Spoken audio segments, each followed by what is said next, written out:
Hello and welcome to Onboards, a deep dive at what drives business success. I'm Joe Ayoub, and I'm here with my co-host Raza Shaikh.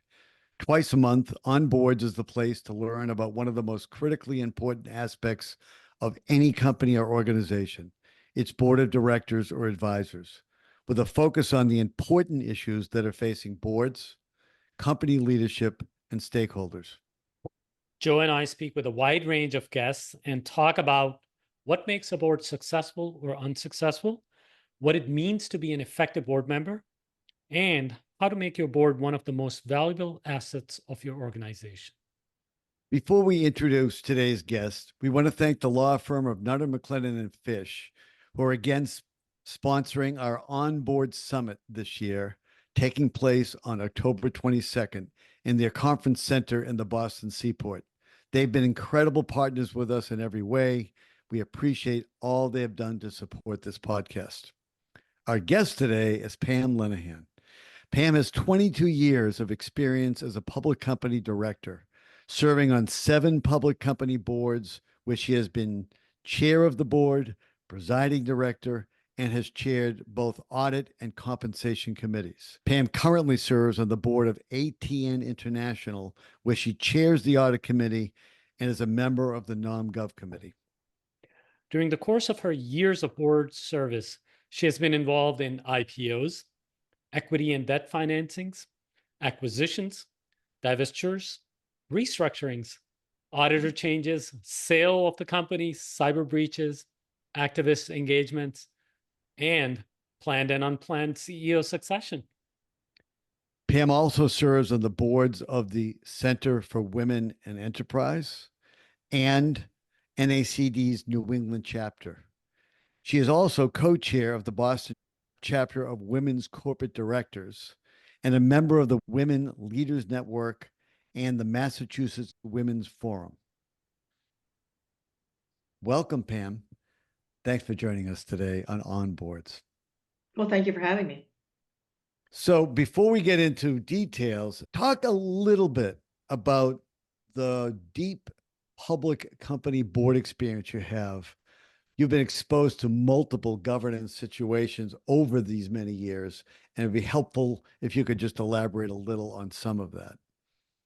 Well, I've been lucky enough to be on a number of different boards in a variety of industries. When you're a financial expert, as I am, you really don't have to do a deep dive in any particular industry. You can take that expertise across different industries. So I've been on boards of technology companies, which includes telecommunications, software, clean tech. I've also been in a health services company. I've been on a plastics company board. So very interesting to really get exposed to different industries as well as the different companies. It must be interesting to be able to move from industry to industry.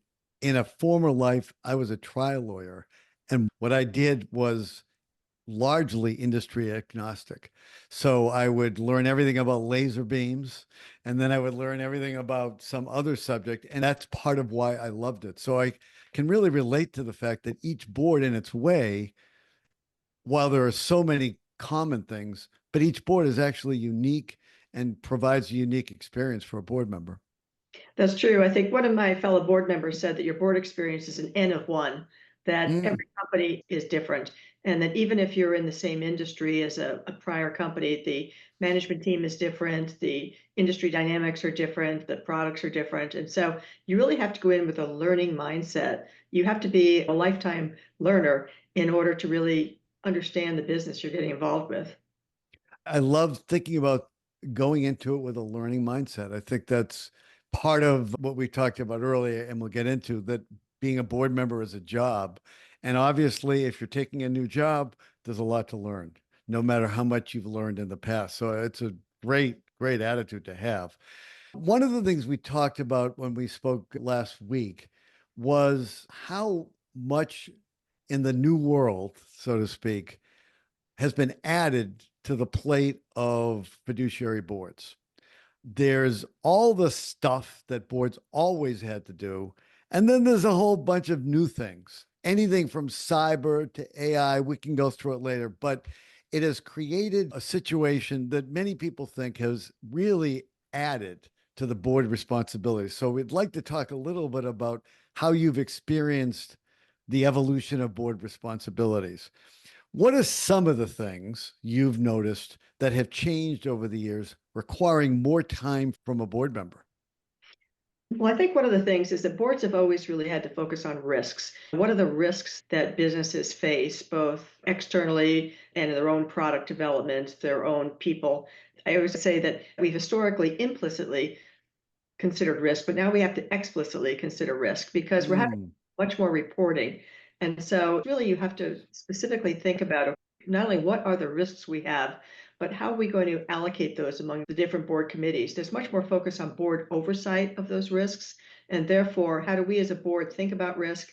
How do we ask our committees, whether it's audit or compensation, or in some cases, risk committees or technology committees, how do we divide up these risks and then come back together in a board and discuss them with management to be sure that we understand them? And not to say that you can anticipate all of the risks. I mean, who really thought about a pandemic? But we need to be very forward thinking in how we consider the business. And that's only one aspect of what a board has to do. So even getting ready for board meetings, there's more work to do. Am I right about that? That's true. And it's interesting because I think technology has both helped and hurt in this way. Mm. Most boards transmit their information these days through electronic platforms. And back in the old days, when you had to have a person physically copy and bind and distribute the material, there was a cutoff date. People thought seriously about, do I really want to get this out to people?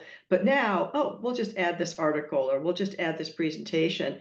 And so it's just really easy to upload material onto these databases. And so it's not uncommon for board books to be 400, 500, 600 or more pages. And it's all interesting reading, but you better be sure that you set aside time to do that.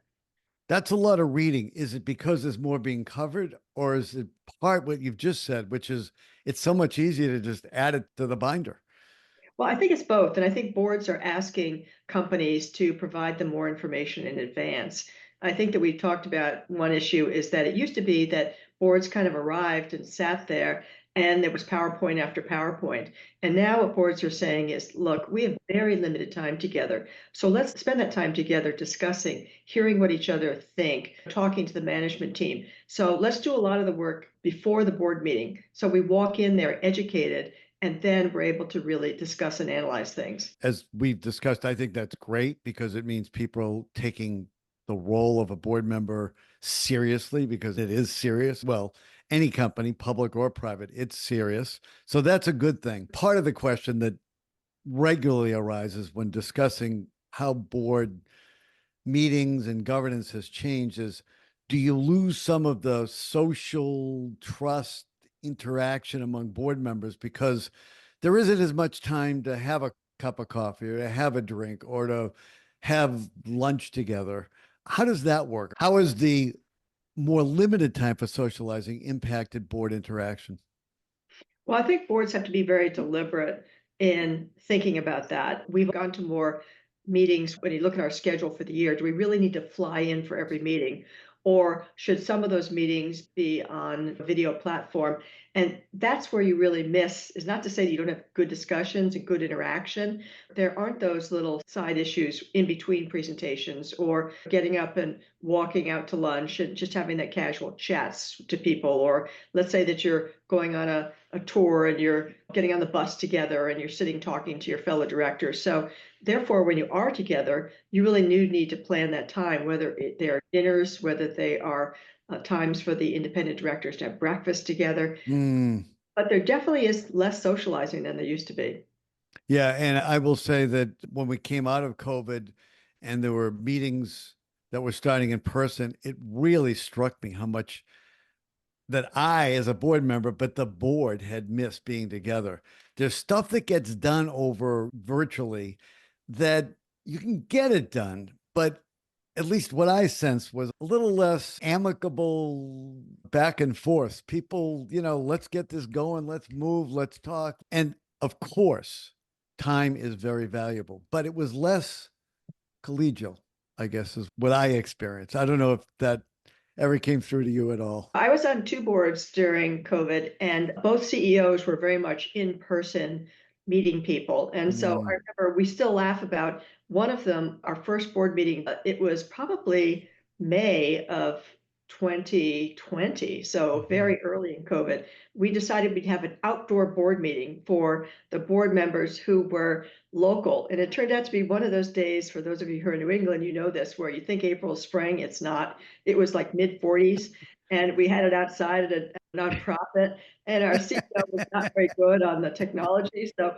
the people who weren't there basically saw his chest the entire time. We couldn't see the camera focused on the rest of us, and it turned out it was near an old airport where Oh someone was my God. taking off and landing. And so Uh, we laugh about how our early days of doing video meetings, we were not very successful. But I think we've gotten better at that. And I'm not saying that you can actually have a good conversation. Sometimes, like my nonprofit that we talked about, it schedules in some social time. So it isn't just here's the mm. presentation, now we terminate. And maybe boards need to do that too. Maybe we need to have some breaks where we just talk about the latest books we've read or what we're watching on Netflix.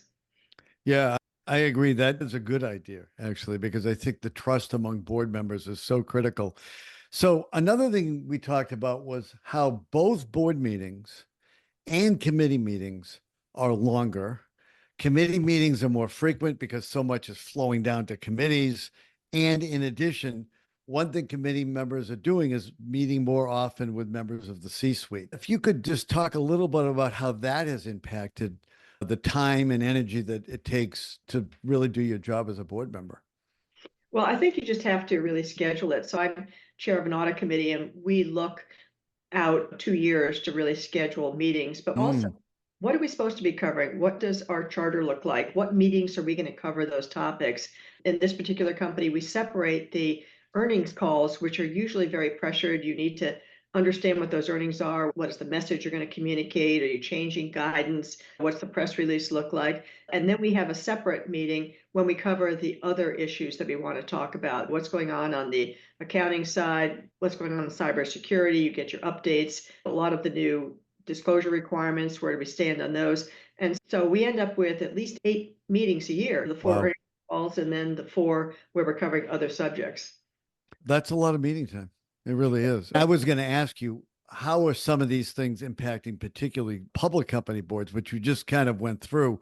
Are there other things that, because it's a public company, it is added to the time that might not impact private companies?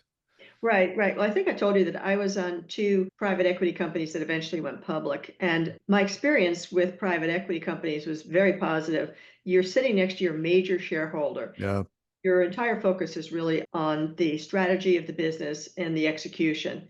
Whereas when you're on a public company, not that you don't do that, but you also need to talk about disclosure. So, what are you going to be disclosing? The SEC keeps adding on rules, and it started with Sarbanes-Oxley, but it's been additive. So, first, we've had cybersecurity disclosures, there's ESG disclosures, even though they're technically on hold. A lot of companies are already releasing that information because there's pressure from shareholders. So, Mm. we're spending a lot of time not just on what we're doing, but how we're going to communicate that to outside shareholders.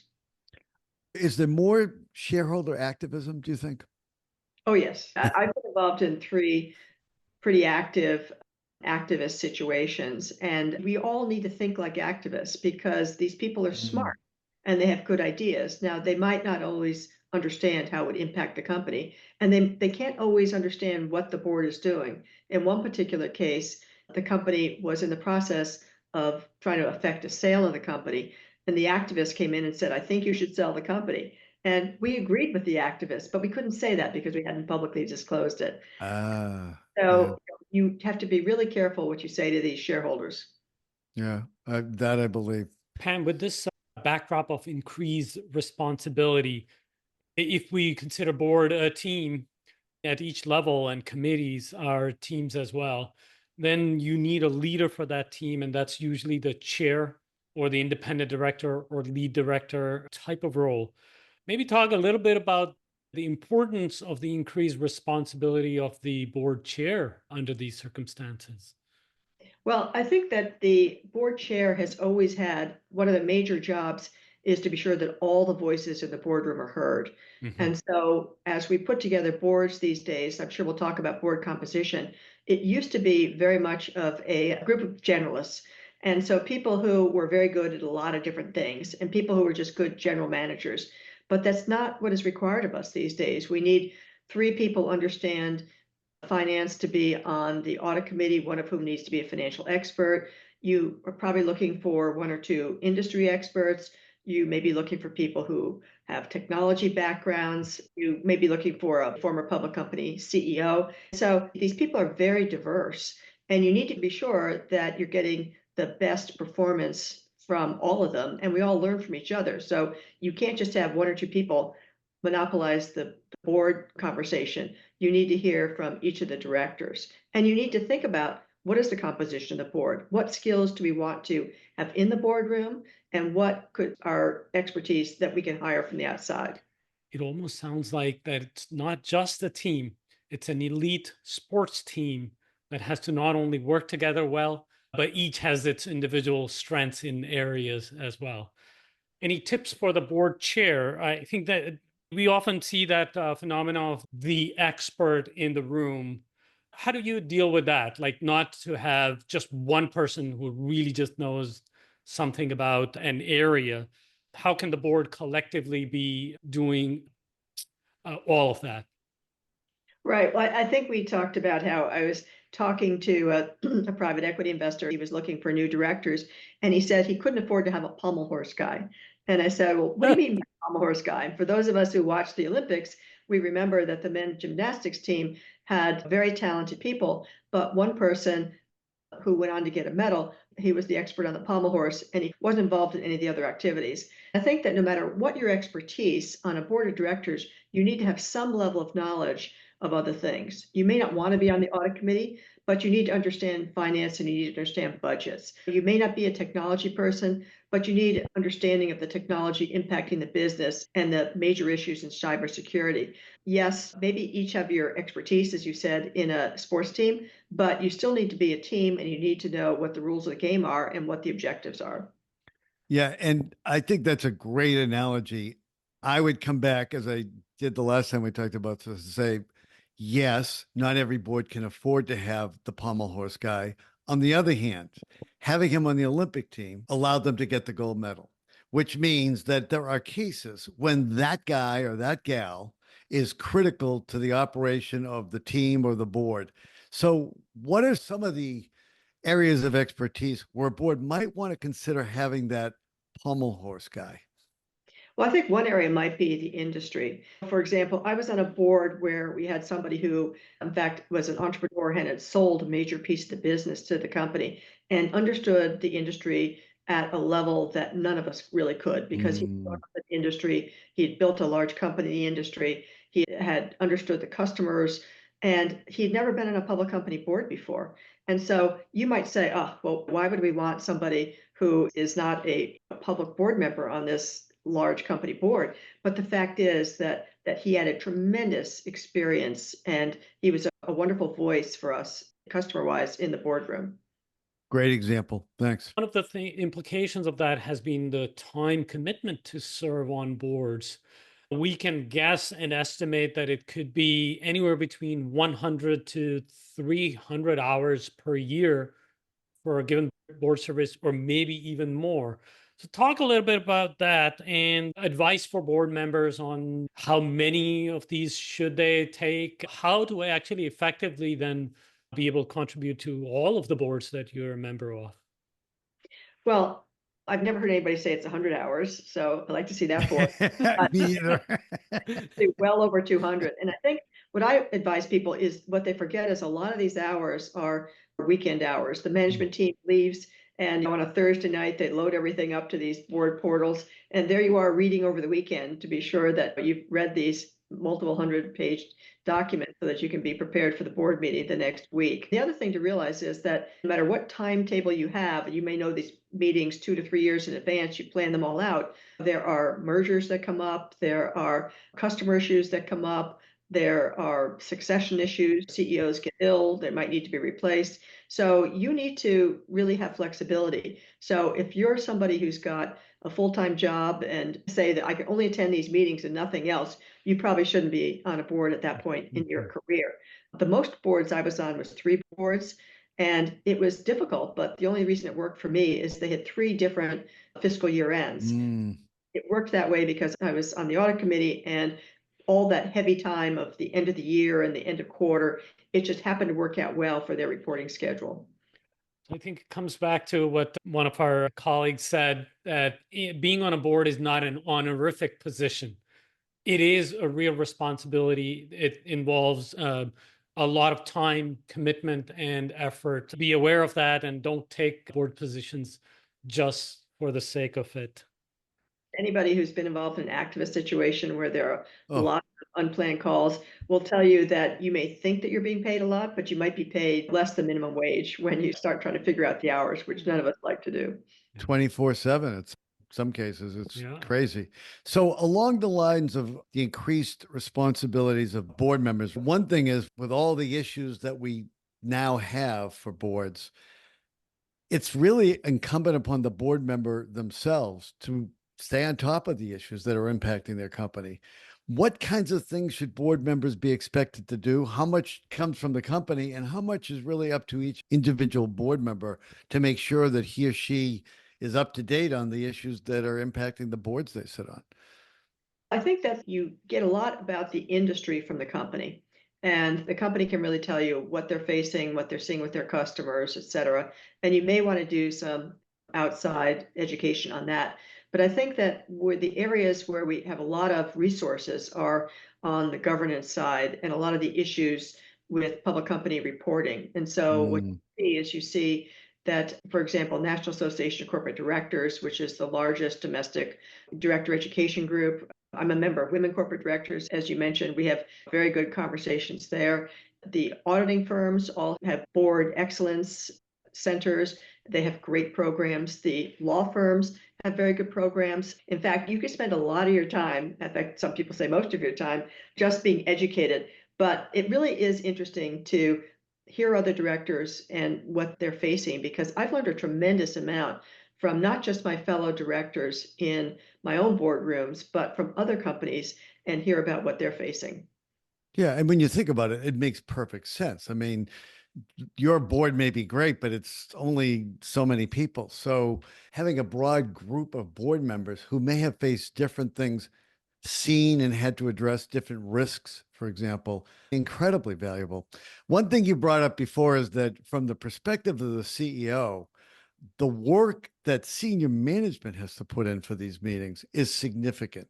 And so the expectations of the CEO and the management team are also significant. It's not nothing how much are getting paid. I think you said if you have 10 board members and they're making 250,000 a year in stock and equity, that does add up.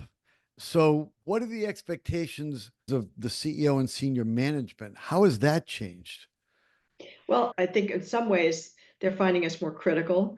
So I think we have to be careful how we provide Mm, our criticism. But I mm. think best expressed by one of the CEOs that I work closely with told me that we need to do as directors is not to tell him what to think, but what he should be thinking about. And so I think that's really a challenge for directors, is how to add value. I think that is a great way to frame it too. Thank you for that. One of the things you've talked about is how you've really devoted time to helping with board governance. And you've done that with Center for Women in Enterprise, NACD's New England chapter, where you're on the board, and some other organizations as well. Could you tell us a little bit about that? Because I think part of being a board member is the responsibility to help generally the board member pool out there and to make sure that you're kind of giving back a little bit. Well, I know that there are a lot of women who grew up in a time where there weren't a lot of women on boards. In many cases, I was the first woman on a board. I've never been the Mm. last woman on a board, or not the only That's woman for great. a period of time. And so I have worked with other women to help get women educated and to make them ready to be on board. So we've seen a lot of the accounting firms, a lot of the universities, programs to train women to be on boards. It's interesting that not many men take advantage of this opportunity to be trained for boards. Is that true? You don't yeah, think men are doing it as much as women? I think directors are, but if you go to an ACD New England's events, you'll find generally these days more than 50% women. And Mm, maybe we're just lucky in New England. We have a lot of highly educated board directors here. But I think that all of us really need to have an open mind and look for ways to learn more about governance. So it's not just I go into these meetings, not what am I going to tell you, but here's what I know, what do you know? And learn about this. And I think that a lot of directors, it's an informal network, women and men, where if you face a tough issue, you may call up a trusted mm. advisor and talk to them about that topic. Have you seen this before? Whether it's a difficult CEO health problem, whether it's a succession issue, whether it's a activist situation. I know that when I've known people in activist situations, I've called them up and contacted them and said, look, hey, I've been in this place before, and I know 3 other directors who've been in this. Would you like to talk to us individually about ways that our boards handle this situation? Because sometimes these things can get very emotional, and they really shouldn't be. They're just issues that need to be unpacked and discussed. It's a great way to think about it. Really appreciate that. Thanks. Pam, it's been great speaking with you today. Thank you so much for joining us on Onboards. Well, thank you for having me. And thank you all for listening to Onboards with our guest, Pam Lenehan. Please visit our website at onboardspodcast.com. That's onboardspodcast.com. And we'd love to hear your comments, suggestions, and feedback. And if you're not already a subscriber, please be sure to subscribe at Apple Podcasts, Spotify, or wherever you get your podcasts. And remember to leave us a 5-star review. Please stay safe and take care of yourselves, your families, and your communities as best you can. We hope you'll tune in for the next episode of On Boards. Thanks.